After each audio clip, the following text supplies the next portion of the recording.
Hi guys, good evening. We'll start, just give a minute or so and we'll start.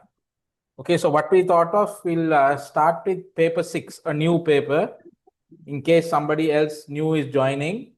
And then once we finish that, we'll go back to paper 5. I can remember we finished off on question number 12. We'll come back to question number 13 and so on. Okay, so that's the plan. We'll finish paper 6 first and then come back to paper 5 to do the balance.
Guys, if anybody new has joined, just put your hand up. Just mention that you are new. Put your hand up so then we know who is new.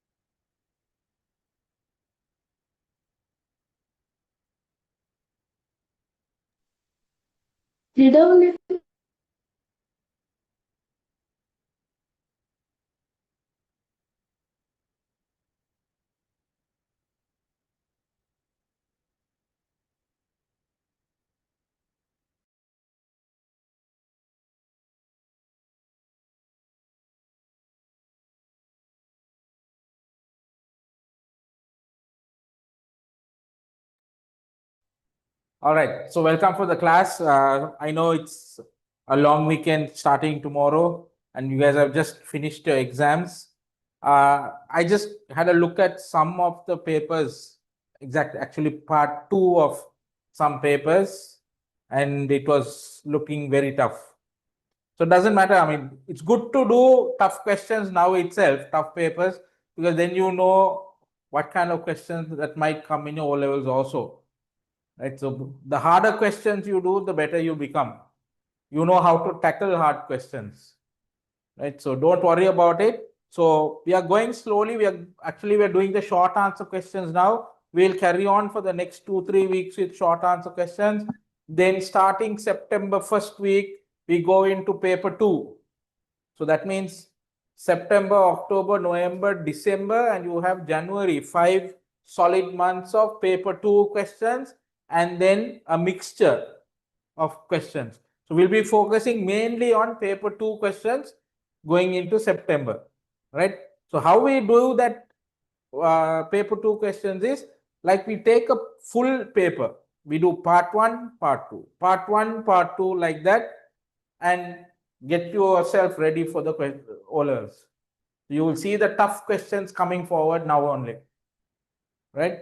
But I'm not saying these questions are not O-level questions. These are all O-level based questions, right? I really want you to do very well in paper one. That is my main target.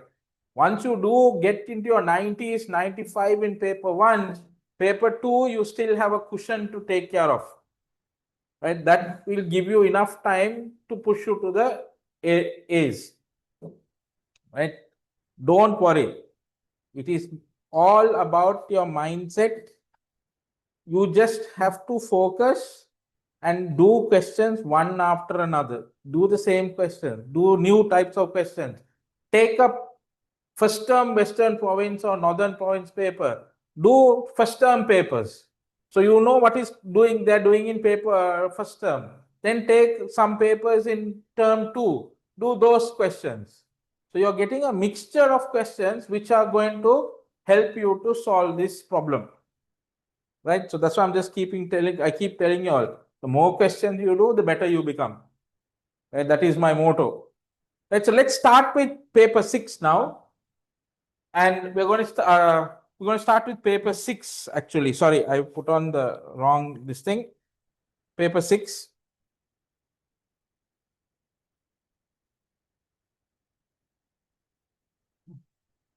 Right, we'll go on to paper 6. Sorry, guys. Okay. Right, paper 6, first question, simplify actually real number questions and how to solve surds. That is lesson 1 of grade 11. So let's see how to solve this. First question, 3 square root of 5 multiplied by square root of 5. Okay, so 3 multiplied by square root of 5 multiplied by square root of 5. So first what do? You multiply within the surd first. Leave the 3 outside. You multiply within the surd. So 3, open the surd, 5 multiplied by 5. This is the same thing as surd 5 multiplied by surd 5 or square root 5 multiplied by square root 5. Then inside the square root you multiply. So you have 3, 5 into 5, 25. Now 25 we know is a perfect square. So that's easy to solve. Square root of 25 is 5. So 3 multiplied by 5, your answer should be 15. Right? That's your first question.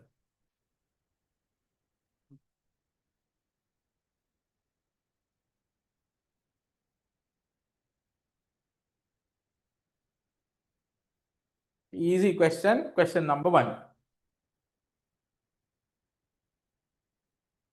Right? Question number 2.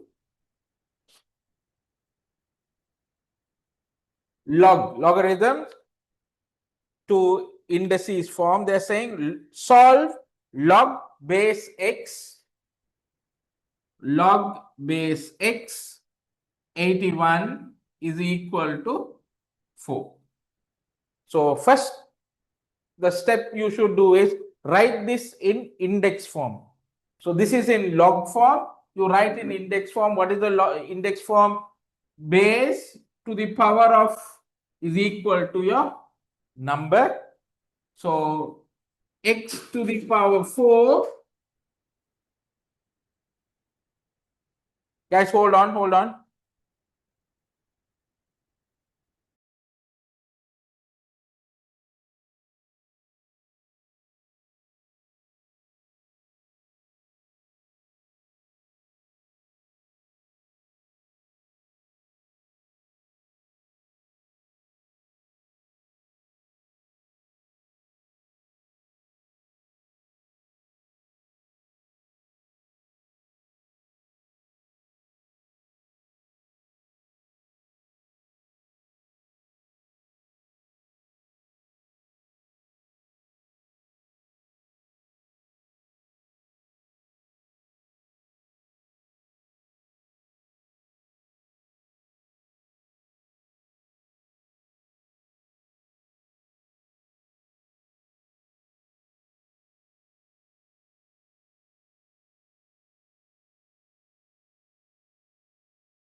Sorry, a small mishap. The camera fell. Okay. So all part and parcel of doing an O-level exam, no? Yeah. So, okay. Right. So let's continue. So x to the power 4 is equal to 81. Now what you need to do, we want to find out what x is. So how do you solve for x? You have to write 81 also in this form as a power of 4, right? So 81, how do you write it as a power of 4? You start dividing by the prime numbers. So 81, you can't divide by 2. 2 is the smallest prime number. You can't divide by 2. Divide by 3. 81 divided by 3 is 27. 27 divided by 3 is 9. 9 divided by 3 is 3. 3 divided by 3 is 1. Right? Once you are done that, you can see 3 multiplied by 3 multiplied by 3 multiplied by 3 will give you 81. You will write it as a power. So 3 to the power 4, x to the power 4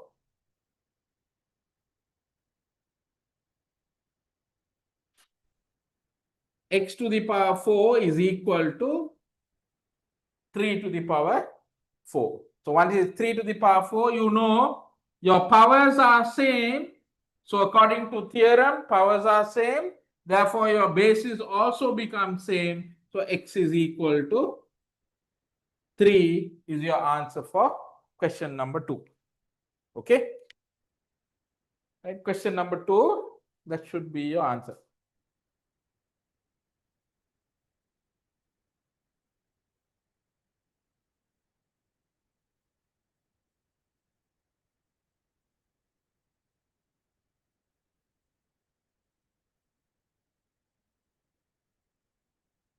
Okay, I'm going to go a little fast. Now we've done good 2 months of classes. Now we need to start moving a little faster. So my suggestion for you all now is going into the 3rd month. We will tell you what paper we are going to do. So obviously it's going to be the next paper. And I want you to do that paper in advance. Do it in advance. Once you're here, you start checking against the answers. Right? No point in me doing the papers and you jotting down the answers. You have to do the questions in advance when you come into the class. Be prepared, and we'll do each and every question and check so you can see where you are gone wrong. Right? So that's what we need to do from now onwards. Okay. Question number 3.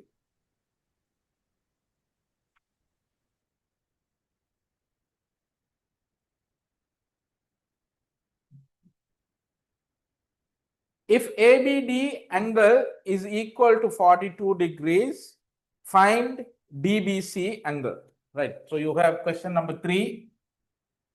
You have a diagram like this.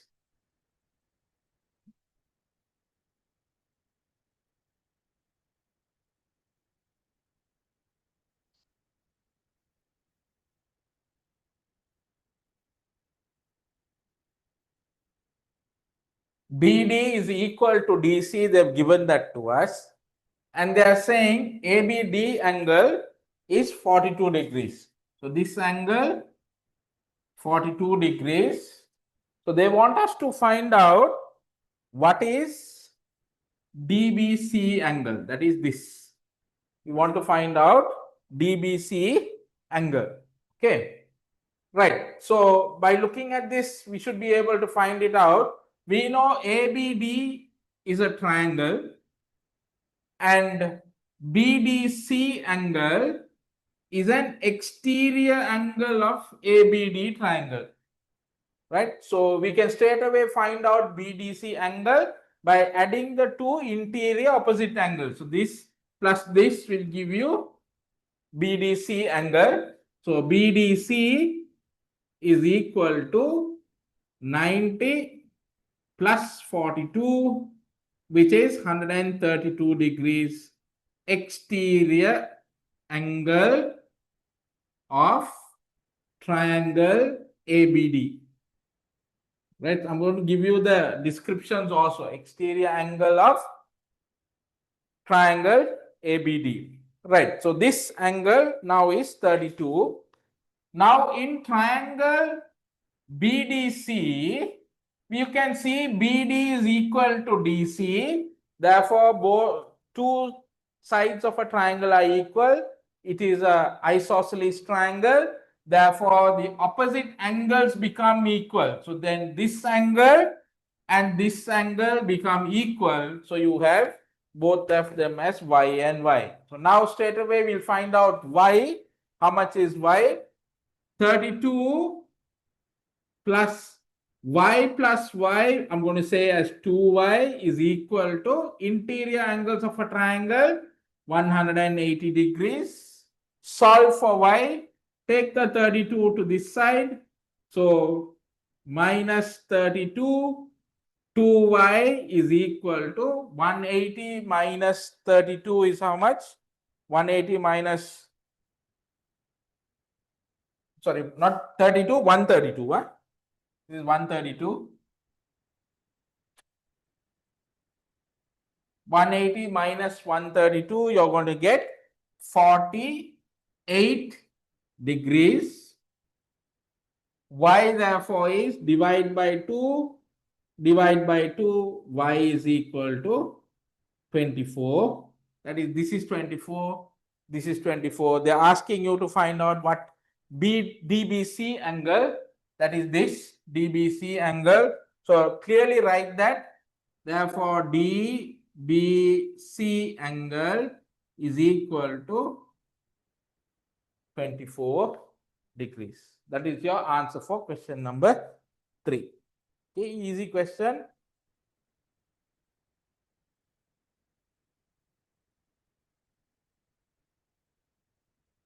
That is question number 4.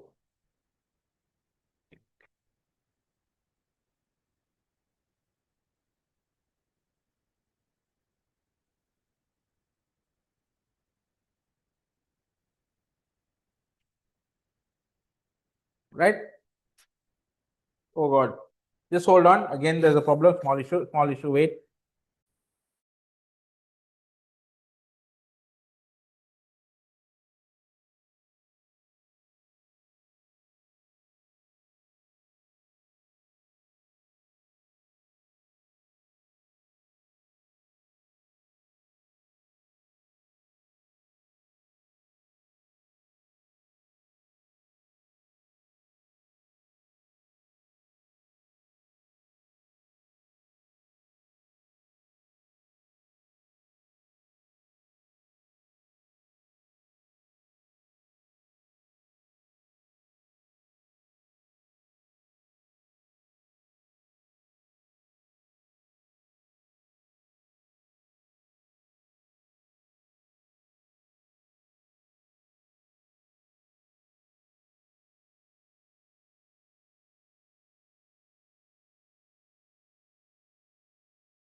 Guys, just give us 5 minutes. We'll sort it out. Please don't leave.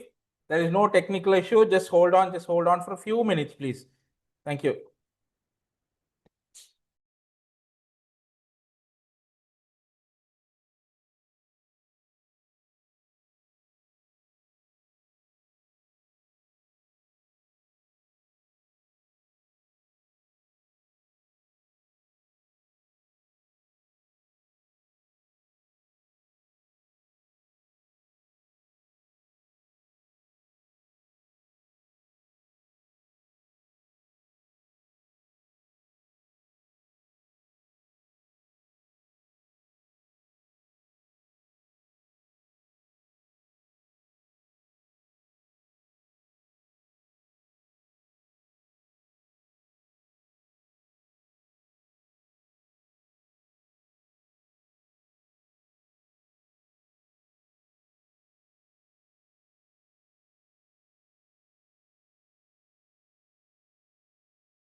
Guys, don't leave. Just hold on. Just give me 2 minutes, please.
Okay. Question number 4, guys. Sorry.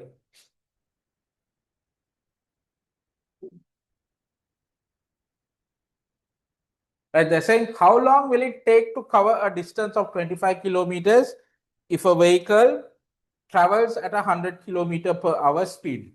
So question number 4, speed is equal to distance divided by time. So here they are giving you the speed and they are also giving you the distance. We have to find out time.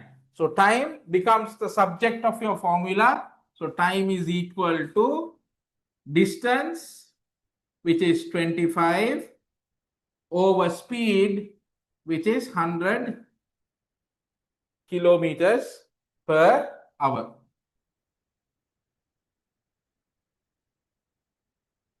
Okay, distance divided by speed. So how are you going to find what is your time taken? So you need to divide 100 kilometers per hour means 100 divided by how much? 60, because we want to travel, we want to find that time. So 25 divided by 100 divided by 60, right? We want it want to find out how long they are taking. So 100 divided by 60. So when you divide 25 by 100 over 60, you are dividing fractions. So what do? You multiply the reciprocal. So 25 multiplied by 60 over 100. Okay. So 25 divided by 25 is 1. 100 divided by 25 is 4. 60 divided by 4. Your time therefore is 15 minutes. So the time taken to travel that distance is 15 minutes. Okay.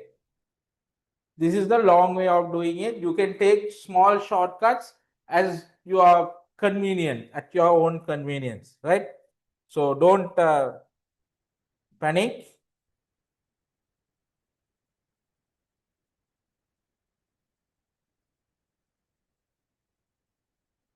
So your answer should be like this. It should come this way. Okay.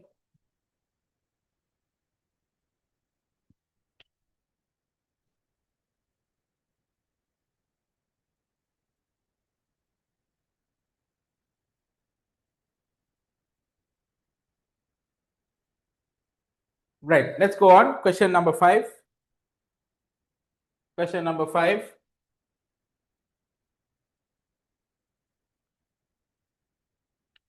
They're saying find the volume of the given cuboid with the given cross section. So question number 5, volume is calculated, area of cross section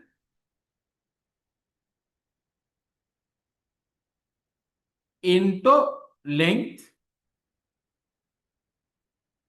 So your cuboid here, which is like this,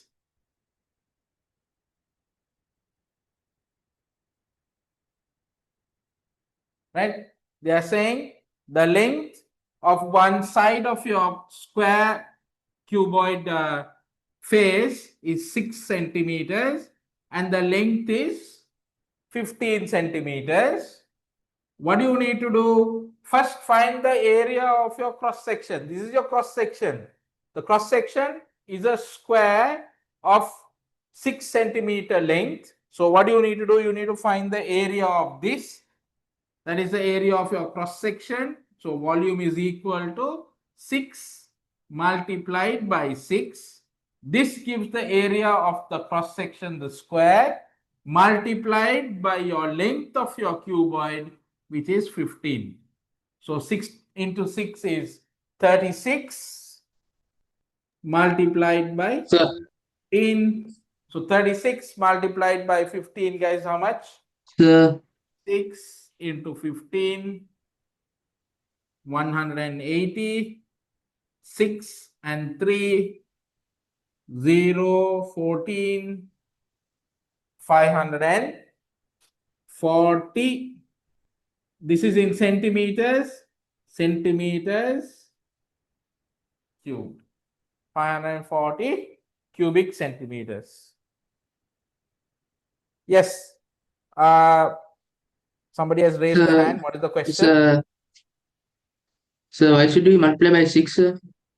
Sorry? Why should we multiply it by 6 into 6?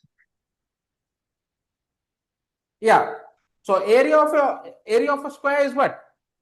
Area of square is length into length. So in a square, your sides of your square become the same, no? Isn't it? Yeah, sir. Sorry, yeah. Right? So sides of a square are equal. So therefore, to find the area of a square, you multiply 6 multiplied by 6, which gives you 36, multiplied by the length, which is 15, so 540. Okay, any questions? Clear? Yeah, sir, sure. Good. Super. It's okay. Questions, any question can be asked. Doesn't matter. Don't worry. Okay, question number 5 is that 540 cubic centimeters. All right, good. Shall we go on to question number 6? Question number 6. If the mean and mean deviation of a distribution is 47 and -5 respectively. They are asking you to find the assumed mean. Okay, so first and foremost, to answer this question, you should know that formula of how to find the mean when assumed mean and the deviation are given to you. Right? So here, the formula to find the mean is question number 6. Mean is equal to assumed mean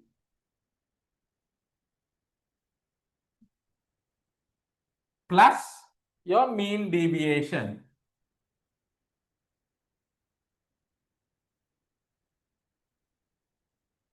Right? So mean they have given to you. What is your mean here? Mean is 47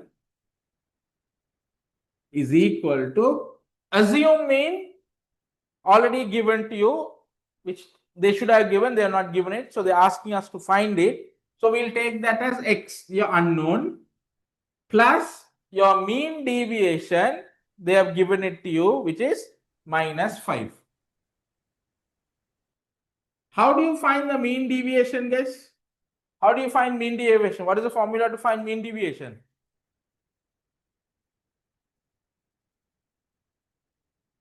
Mean deviation, sum of FD divided by sum of F. What is F? F is your frequency. What is D? Your deviation. Right? Deviation is you can take the assumed mean and you subtract the deviation, which is your mid values in your mid value column in your frequency distribution table. Okay. So once we do that, I will show that to you again. But this you should know by now. You should know by it now. So then now what we are going to do is we're going to take the -5 to this side. So it's going to be +5. Take it to this side. So x is equal to 47 plus 5. X is equal to 52. So what is 52? Your assumed mean. Your assumed mean therefore is 52. Okay.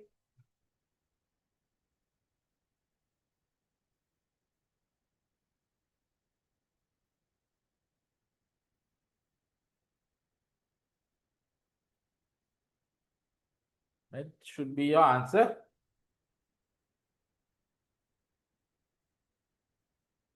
For question number 6.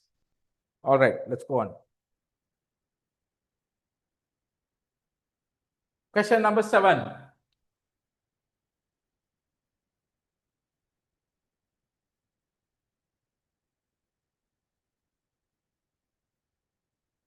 Question number 7. If XYZ is a straight line, name two straight lines which are equal in length.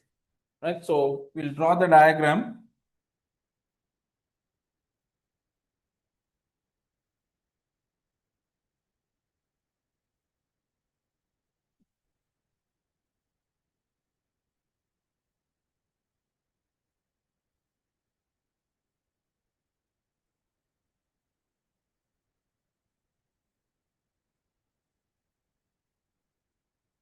Right? So let's find out this.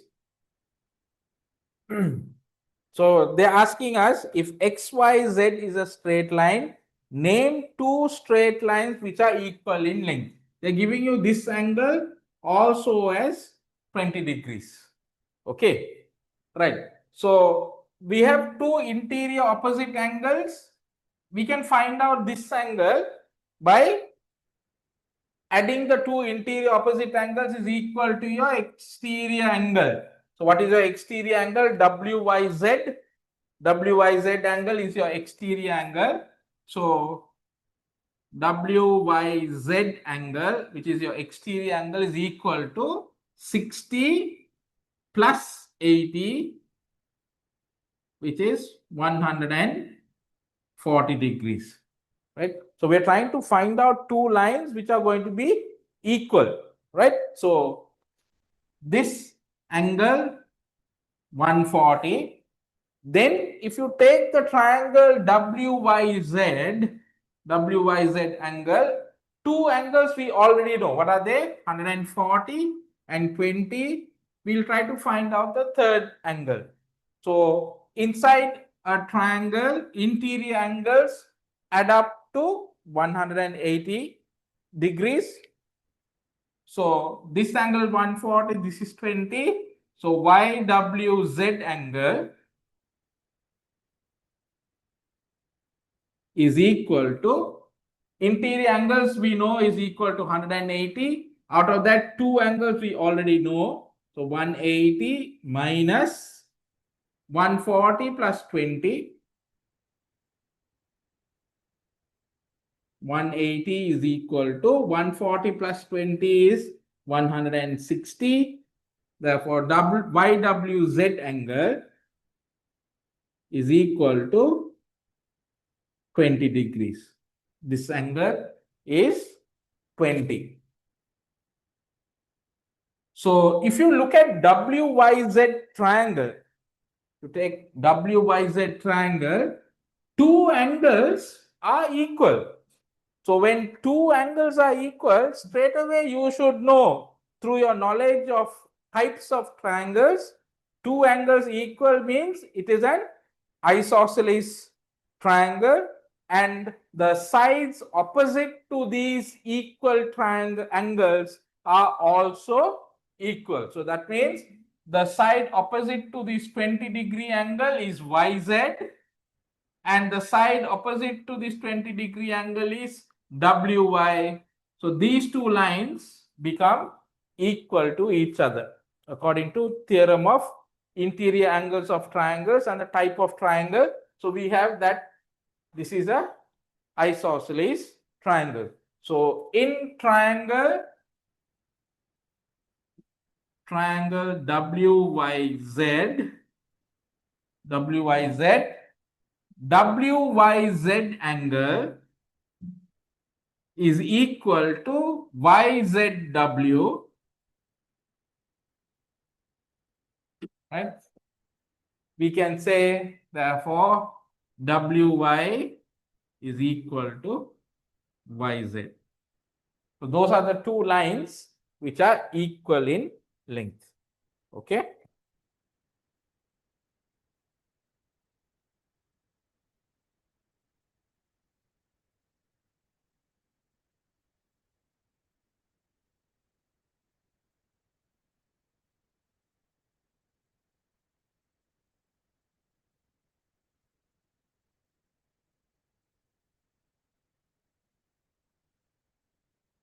Okay. That is question number 7. Right. Let's go on. Question number 8. Question number 8.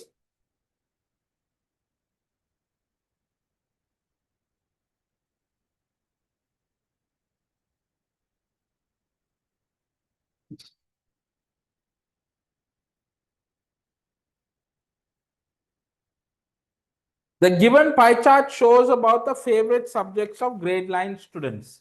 So grade 9 students, you have a pie chart, and the subjects they are given you 90-degree angle here,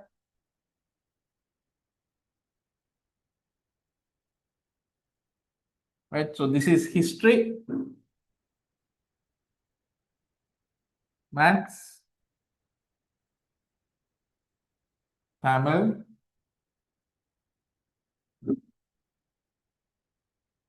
right? So those are the data that we have right now. Okay, so let's put this into, if twice the number of students like maths than Tamil, find the angle sector representing the Tamil subject. Okay, so they are saying if twice the number of students like maths than Tamil, find the angle of sector representing the Tamil subject. So we'll put this as x. Then maths is twice this. Maths is twice this, which is 2x. Now, according to the diagram, your maths central angle is 90 degrees, already given to us. So the angle of central angle for Tamil therefore is half of that. Maths is 2 times Tamil. So first question answer. So Tamil central angle will be 90 divided by 2, which is 45 degrees. That's your first answer.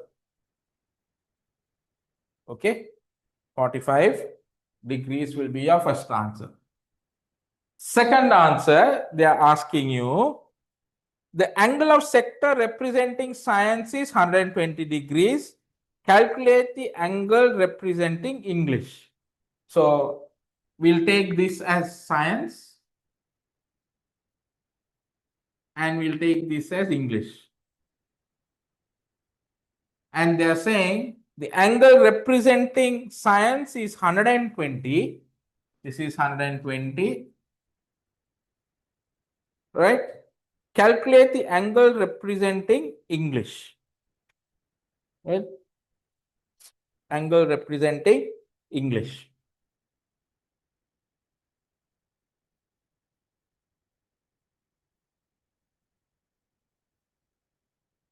So how do we do that?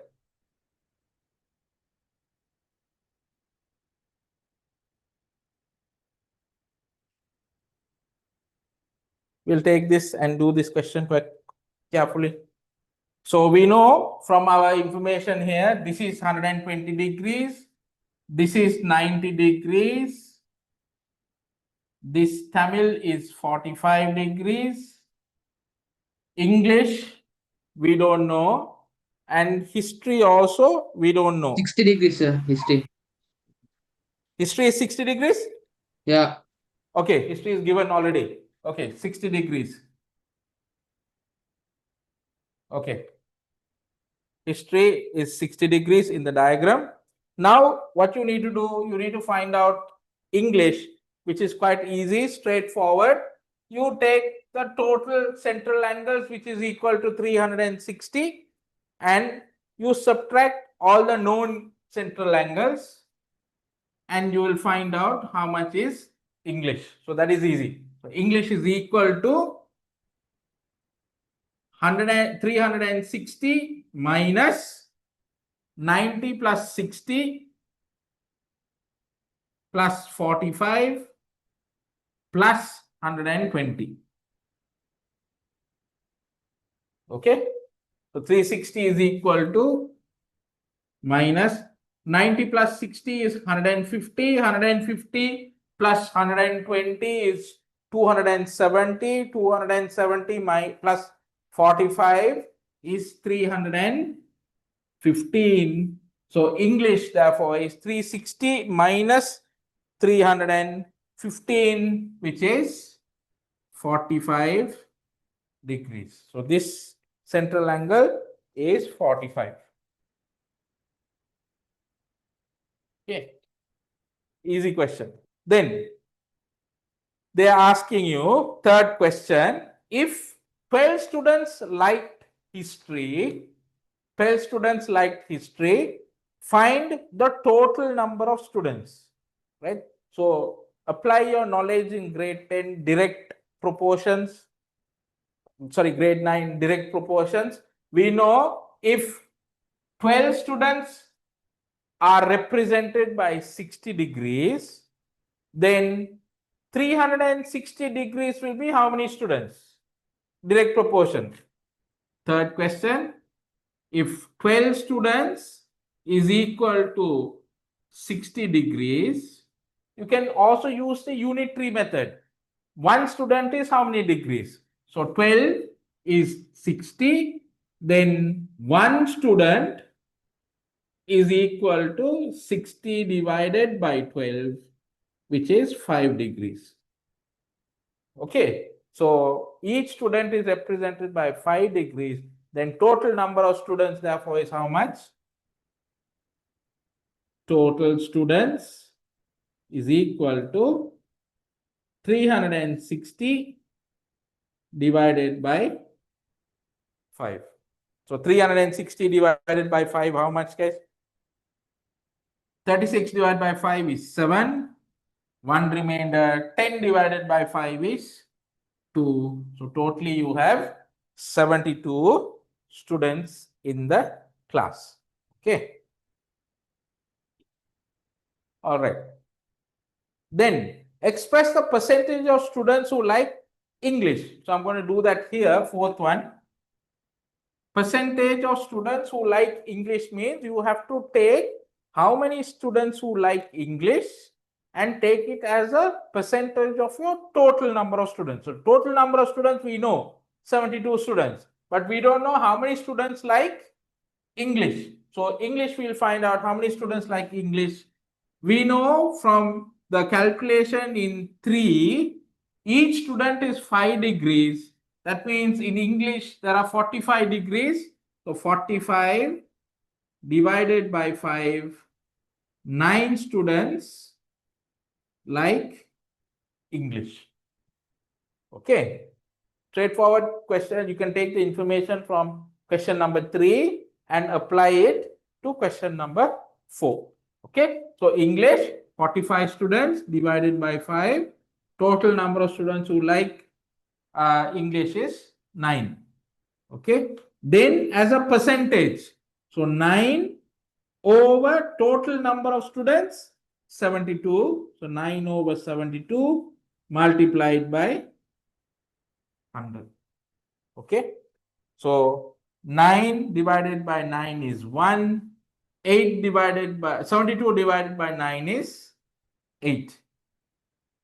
100 divided by 8, you will get 12.5%. That should be your answer for question number D. Okay.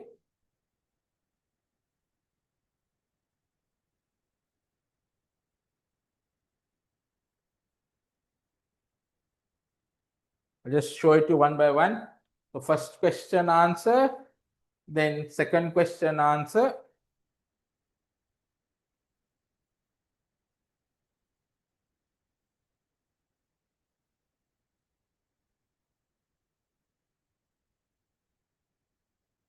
Then go on to the third question.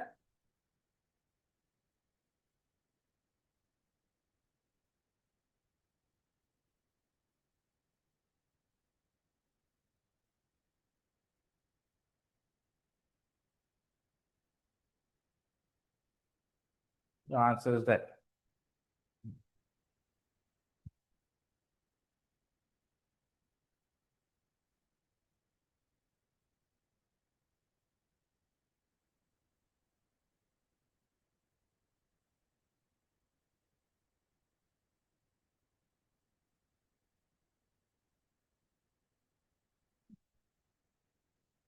Okay, let's go on to question number 9. Question number 9, guys.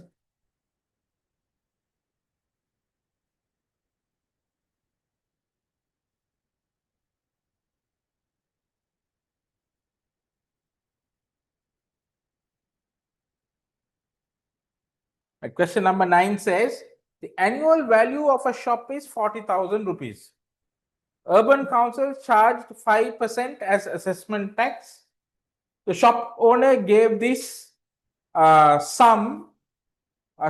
gave this shop for a monthly rental of 5,000 and received 2 years. Received 2 years rent as an advance. From this, he spent 15% for the maintenance and paid the assessment tax. Finally, he deposits the remaining in a bank which pays 12% simple interest. Show that the 10% of advance he received is equal to 1 year interest. Okay, so you have quite a few calculations to do. First, what we'll do is we'll calculate, go back to the question and do one by one. The annual value of a shop is 40,000. urban council charges 5% as assessment tax. So we'll calculate what is assessment tax first. Question number 9. So assessment tax is your shop valuation, which is 40,000, into your being charged 5%. So two zeros cancels, 400 into 5. Your assessment tax is 2,000 rupees. That's a tax that you have to pay, 2,000 rupees.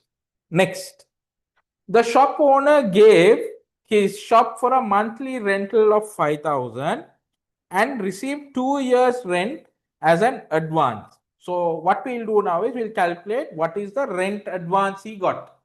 So what is the rent advance? Rent advance is he got 2 years rent as advance. So every month he's getting 5,000 rupees. So 5,000 multiplied by 2 years, which is 24 months. So 24 into 5 is how much? 4 into 5 is 20. 2 carry forward. 2 into 5, 10 plus 2, 12. How many zeros? 3 zeros. He gets 120,000 rupees as rent advance. Okay. Then they are saying from this he spent 15% for maintenance and paid the assessment tax also. So first we'll calculate what is maintenance cost. Maintenance cost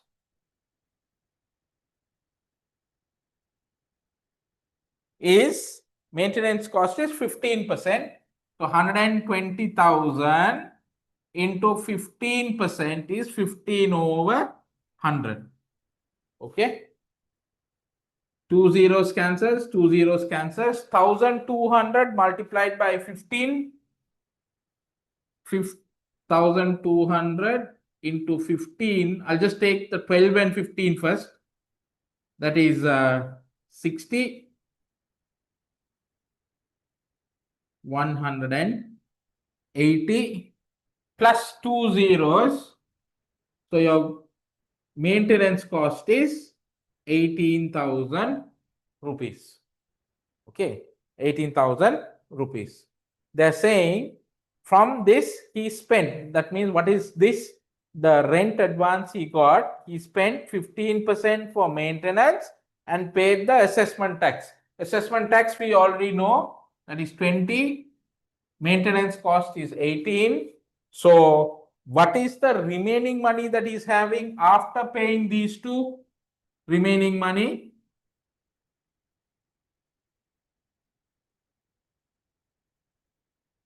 $120,000 minus 2,000 for tax, 18,000 for maintenance, which is equal to 100,000. So this is the amount of money he has with him after paying for the maintenance cost and the tax.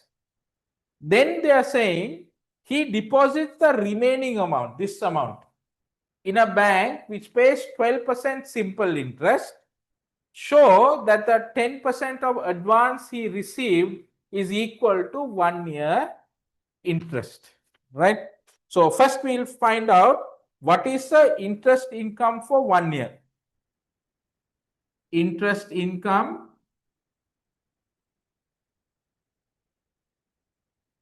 for 1 year is he places 100,000 in a deposit and he's getting paid 12% interest. 2 zeros cancels, 2 zeros cancels. 1,000 multiplied by 12 is 12,000 rupees. This is the yearly interest income that he is going to receive by placing this deposit in a bank, right? Then they're saying show that 10% of the advance he received is equal to this. So we'll calculate that also. 10% of advance is how much? What is his advance he got? 120,000 into 10%. 2 zeros cancels, 2 zeros cancels. 1,200 into 10 is 12,000. So what they want you to show is the interest income that he received for 1 year is equal to 10% of your advance. So you can say 12,000 is equal to 12,000. Both of these are the same. Okay, we'll go ahead and I'll show you the answers for that. So you do it step by step. There are a lot of data. As soon as you see it, you see a whole big paragraph. Don't panic. Read line by line and slowly solve. Okay, that's your answer for question number 9.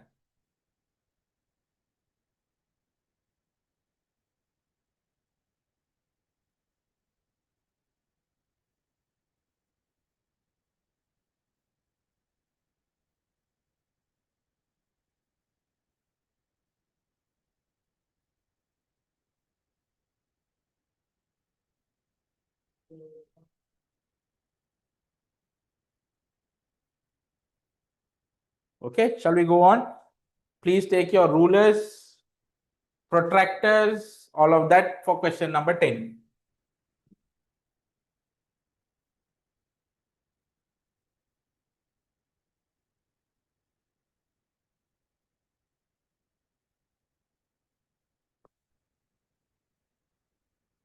Right.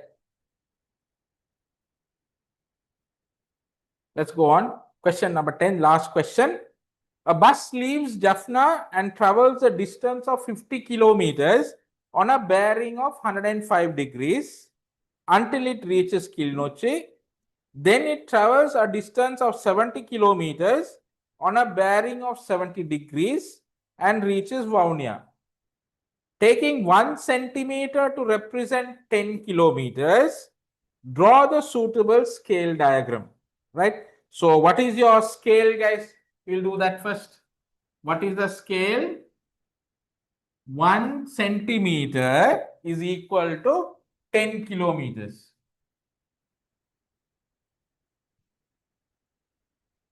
1 centimeter is equal to 10 kilometers. Now, how do you write that as a ratio? We have to learn to write that as a ratio. We know every centimeter is equal to 10 kilometers. That 10 kilometers, you need to convert it into centimeters. Okay, so we'll just do a small calculation. 100 meter, 1 meter is 100 centimeters. Okay, we'll do it slowly, one by one. 1 meter is 100 centimeters. Then 10 meters is 1000 centimeters. Then 100 centimeters, sorry, 100 meters is 10,000 centimeters. Then 1000 meters will be 100,000 centimeters. Okay, so 1000 meters is equal to 1 kilometer. Understood? 100 meters is 10,000 centimeters. So 1000 meters is 100,000 centimeters. So that is equal to 1 kilometer. Here we are saying 10 kilometers.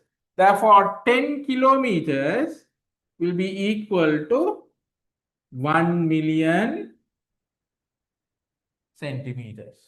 Okay, so how do you write this as a scale? 1 is to 10 kilometers is 1 is to 1 million. That's how you write it as a scale. Okay, right? Always in centimeter terms. Fine, good. Now, they're asking, draw this and find the bearing of Vaunia from Jaffna. So first what we'll do is we'll take Jaffna, right? I'm not drawing to scale because I'm drawing it on the board, but I want you guys to draw it properly. Okay. So we're going to mark Jaffna here and draw a vertical to show this is your north, right? And this is Jaffna. I'm going to use J as Jaffna. Then they are saying the bus leaves Jaffna and travels at a distance of 50 kilometers on a bearing of 105 degrees and reaches Kilinochchi. Right. So Jaffna to Kilinochchi. Jaffna to Kilinochchi. What will be your scale? You know 1 centimeter is equal to 50 kilometers. Here they are saying 50 kilometers, it's traveling at a distance of 50 kilometers. Therefore, 50 divided by 10, you will have 5 centimeters.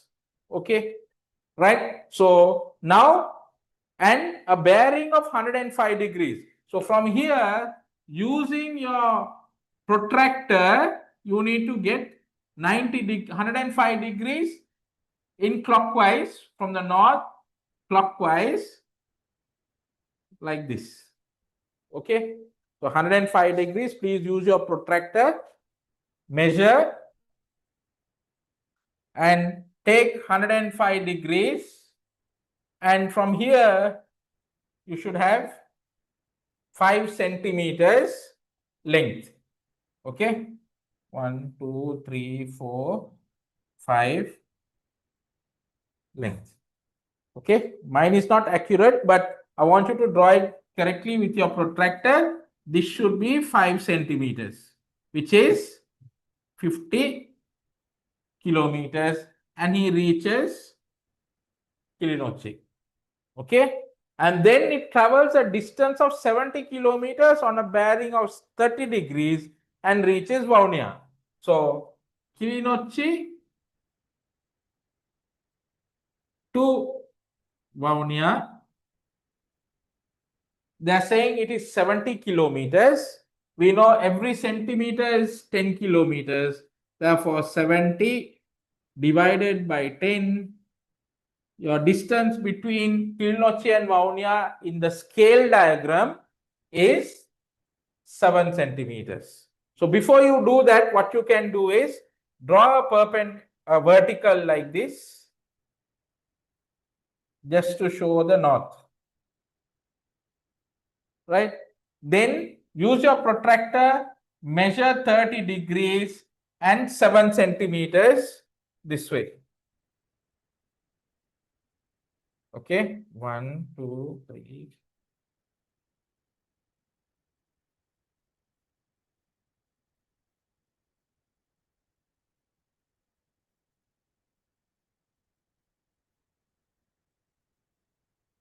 And you're getting to Vaunia. This is 7 centimeters, 70 kilometers. This is your diagram. Okay. They are saying find the bearing of Vaunia from Jaffna. To find the bearing of Vaunia from Jaffna, they are asking you. So first what you do, you draw like a dotted line over here. Okay. Then how do you find the bearing? From the north, from Jaffna, what is the bearing of Vaunia? So you need to find out this angle. Okay. You need to find out what this angle is. This angle. So using your protractor, you can find that out. How much are you getting roughly? Bearing of Vaunia from Jaffna. That is your first question. Bearing of Vaunia from Jaffna. How much did you get? Anybody can give me an answer?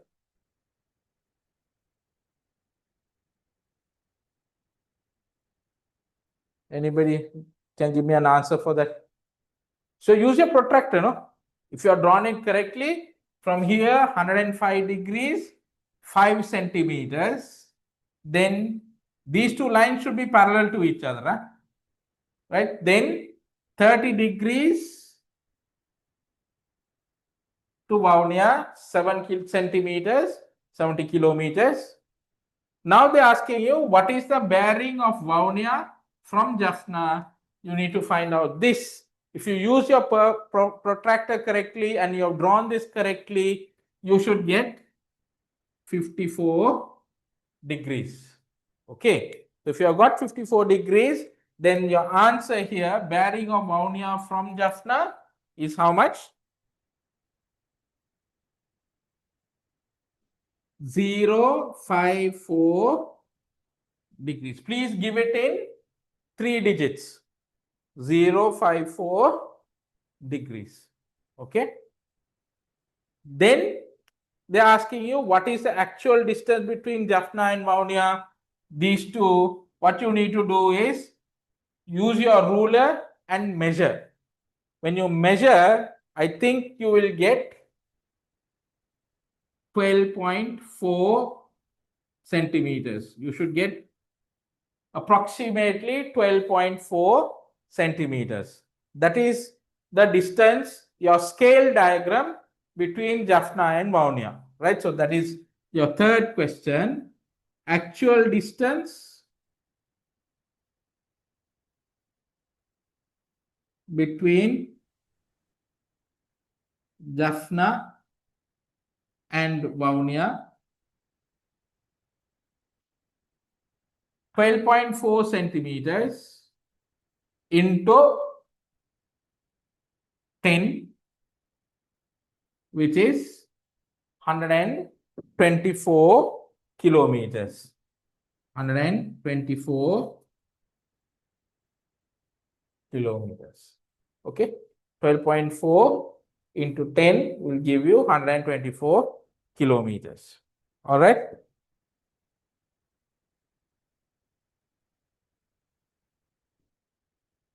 Then finally, if the bus takes 3 hours to reach Vaunia from Jaffna, find the speed of the bus. So that is easy. How do you find the speed?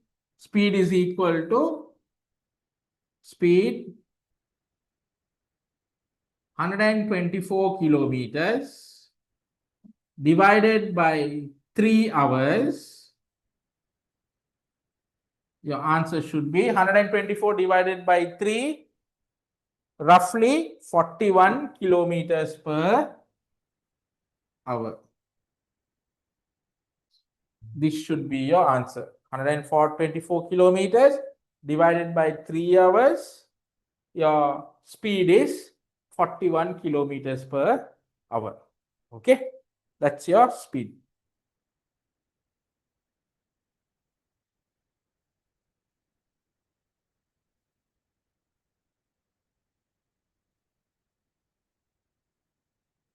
Right, please take that down. Please, this drawing has to be very, very, very accurate. You can't let it go. You have to make sure it is done very accurately, because these questions, guys, you can get full marks without a problem. Right? These are easy questions. So please make sure that you get them 100%. Okay, I'll give you 2 minutes, take it down.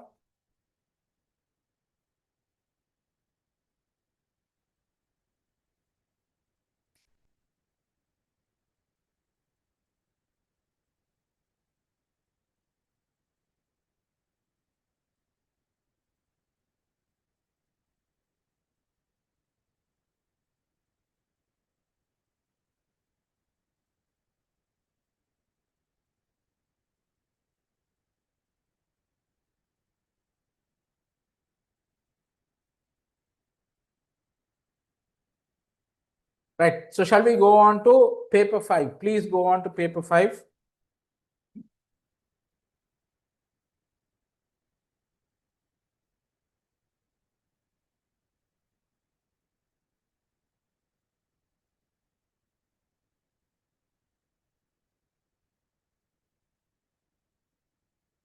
That's one. How to share?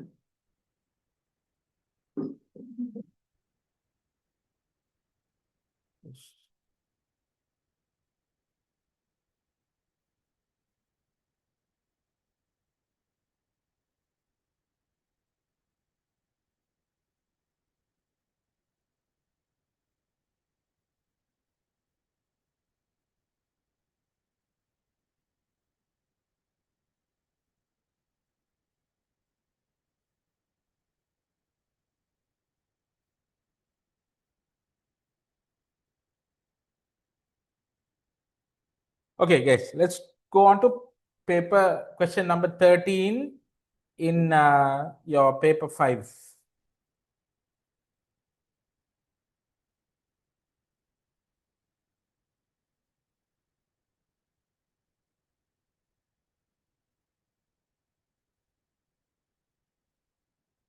Question number 13.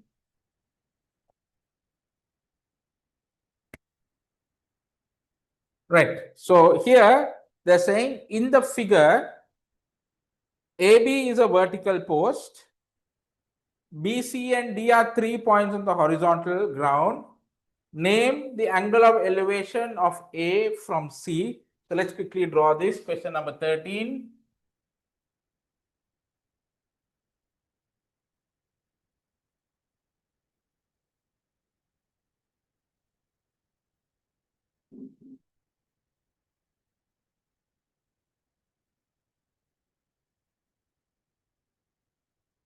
Okay, this is your diagram.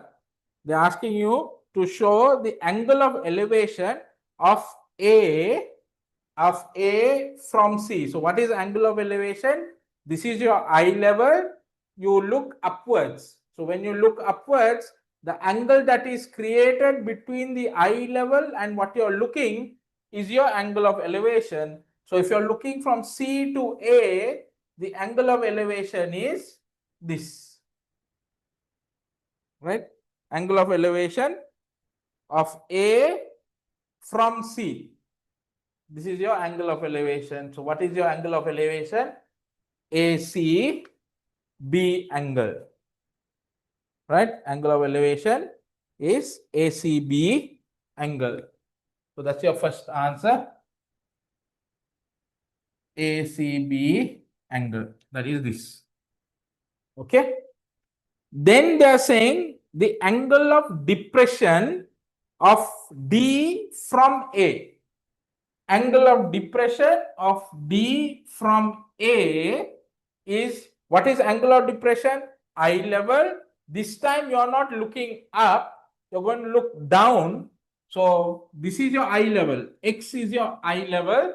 You're looking downwards. So this becomes your angle of depression. Okay. So the angle of depression of D from A. So the angle that you need to write is XAD angle.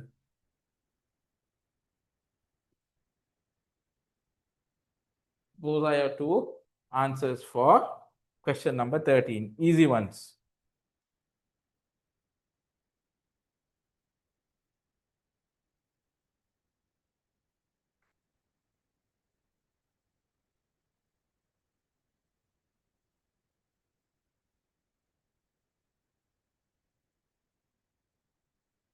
Okay. We'll go to question number 4. Let's try to finish this off today.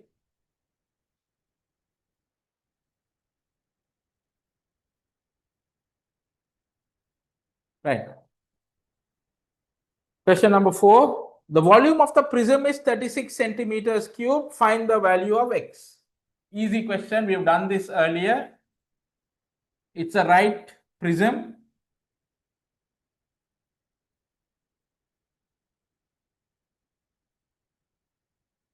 Right? This is 4, 3, and X centimeters. They're saying the volume is 36 cubic centimeters. Find out X. How do you find out the volume of a right prism? Area of cross section into your length. So volume already given to us, that is 36 is equal to area of cross section is 4 multiplied by 3 into half. 4 multiplied by 3 into half. Why? Because it is a triangle. Area of triangle is what? Half into base into perpendicular height. Okay. So 4 into 3 into half multiplied by your length, which is x. Okay. Simplify now. This 4 and 2 you can simplify. This becomes 2. So you have 36 is equal to 3 multiplied by 2 is 6 multiplied by x, which is 6x. Divide by 6, divide by 6, x is equal to 36 divided by 6 is 6 centimeters. That should be your answer for x in question number 14. Okay.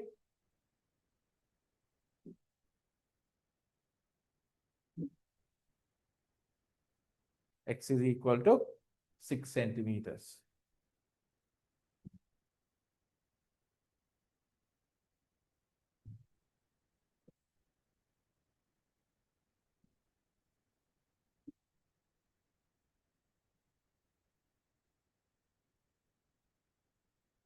Question number 14. Right. I won't take too long. Just bear with me. We'll try to finish this paper off. Question number 15. Don't leave, guys. Please don't leave. Each of them are equally important.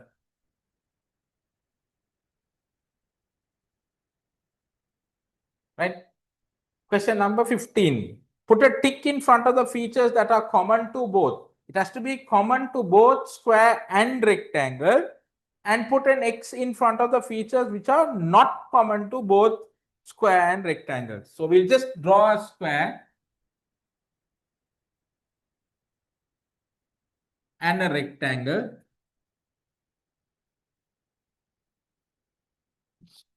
Right. So we know in a square all sides are equal. In a rectangle opposite sides are equal.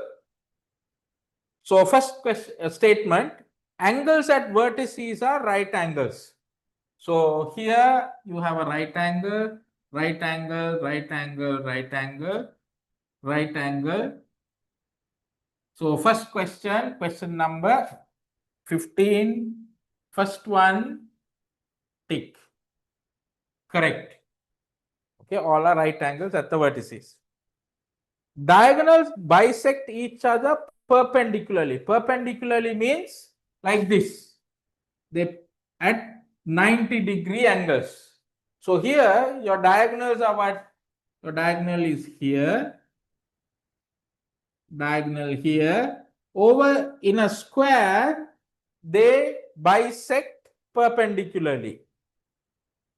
In a rectangle, when you draw this diagonal, they do not bisect perpendicularly.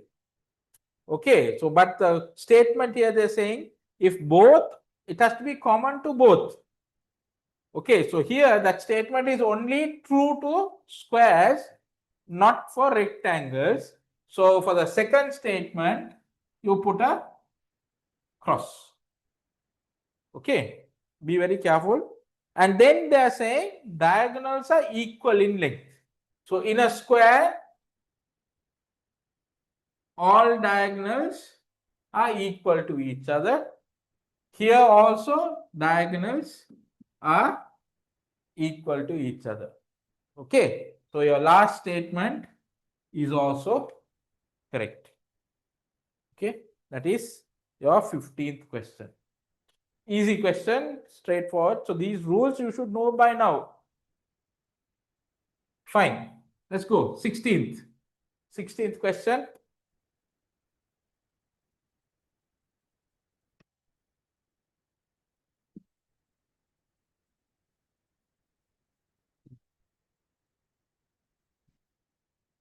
Question number 16.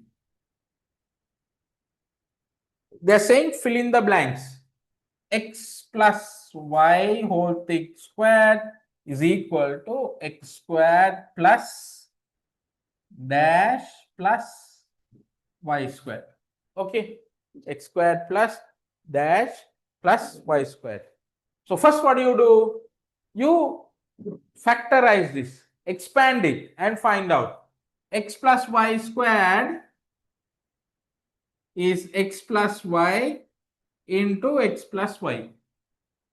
So expanded x into x is x squared, x into y plus xy, y into x plus xy, y into y, y squared.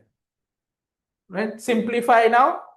X squared plus xy plus xy 2xy plus y squared. Okay. So x squared already given, y squared already given. So this is what you need to fill in.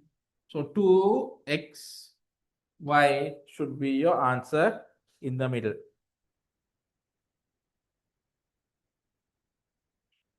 Okay.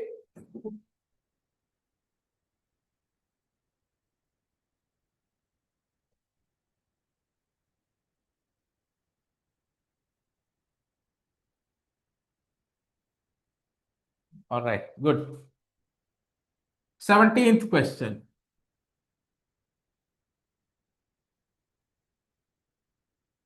Venn diagram, sets, good. Write the elements of A intersection B dash. 17th. So let's draw the Venn diagram quickly. Universal set A, B,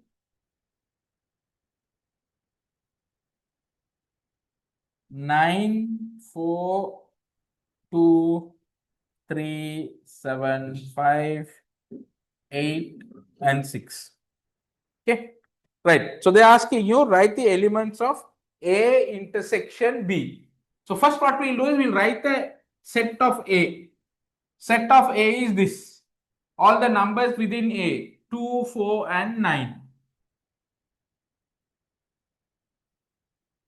Then B is what? All of this. B, 2, 3, 5, 7.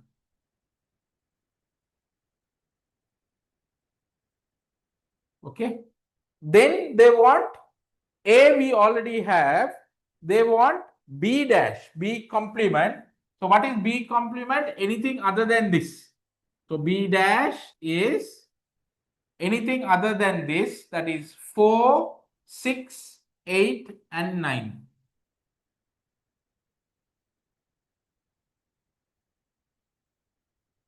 Four, 6, 8, and 9. Okay.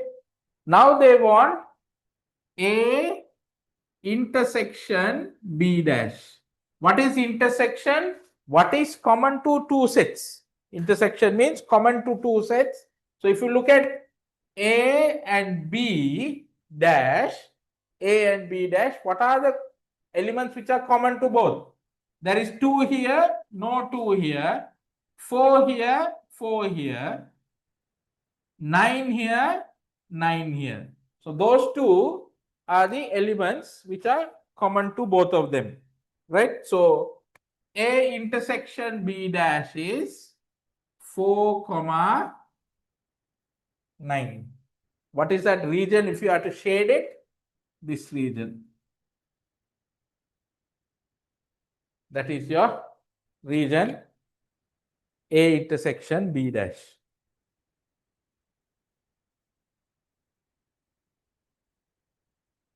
Okay. Question number 17.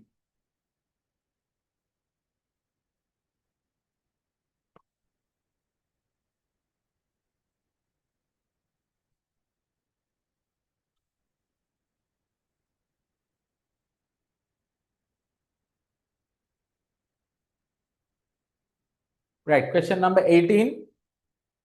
Shall we go? Can we go on?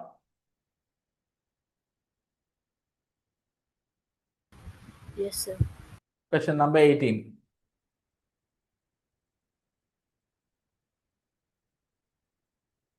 they're saying if a right circular cylinder with the radius of the base 7 centimeters can be filled completely using 1540 cubic centimeters of water, find the height of the cylinder. So they are asking you question number 18. There is a cylinder here with a base radius of 7 centimeters, and the volume of this water is 1540 cubic centimeters. Okay, they're asking you to find the height of the cylinder. Height of the cylinder, that is h. Okay, how do you calculate the volume of a cylinder? Volume of cylinder is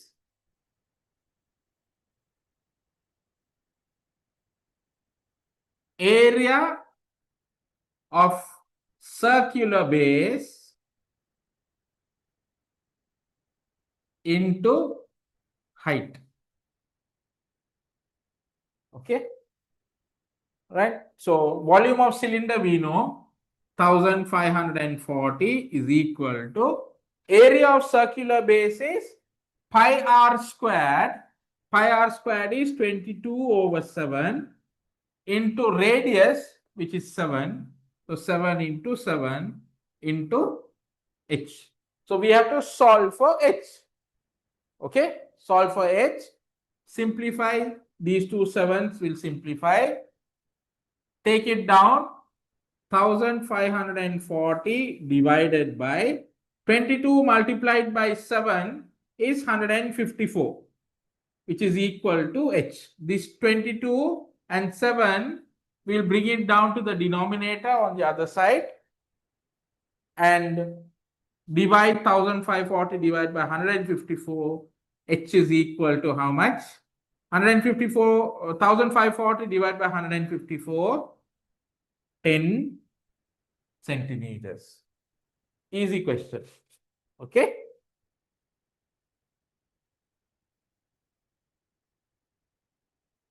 Please take it down.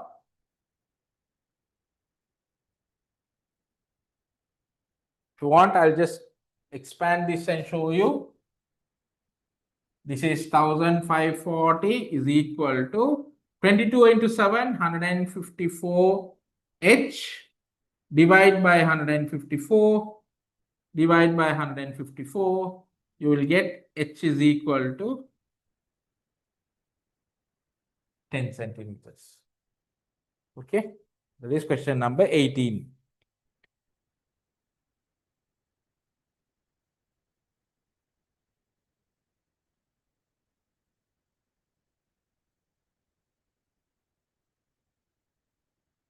Right, last question, 19th question.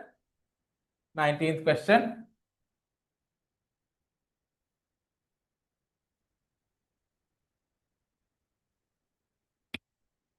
They are saying MN and MO are two fences. So you have two fences, O, M, N. MO, MN are two fences.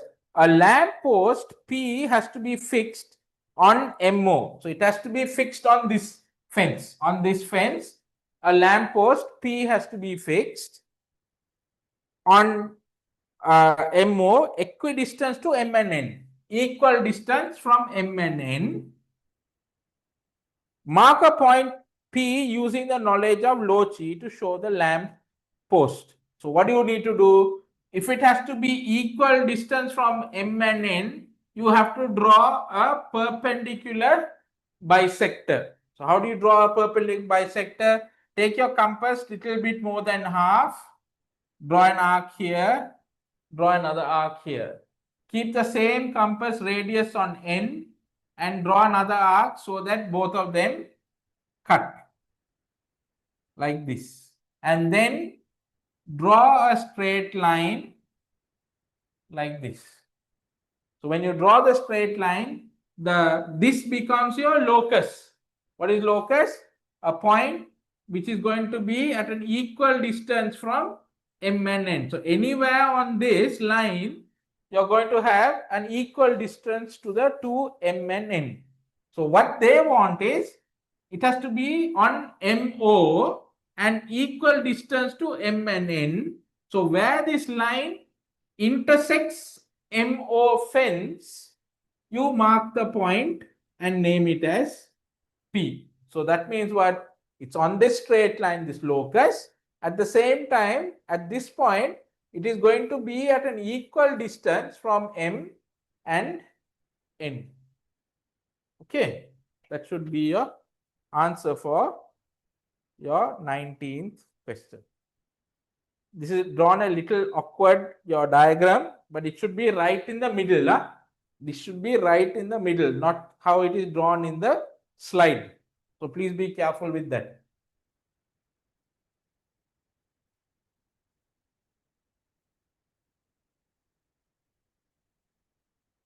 So we'll go to the final question. Let's not waste too much time.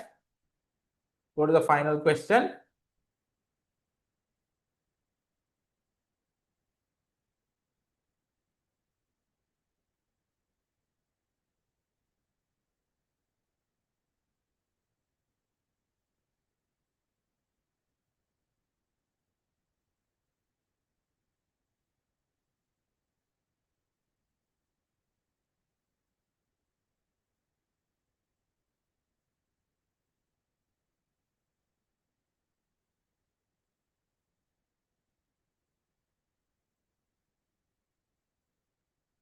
Right?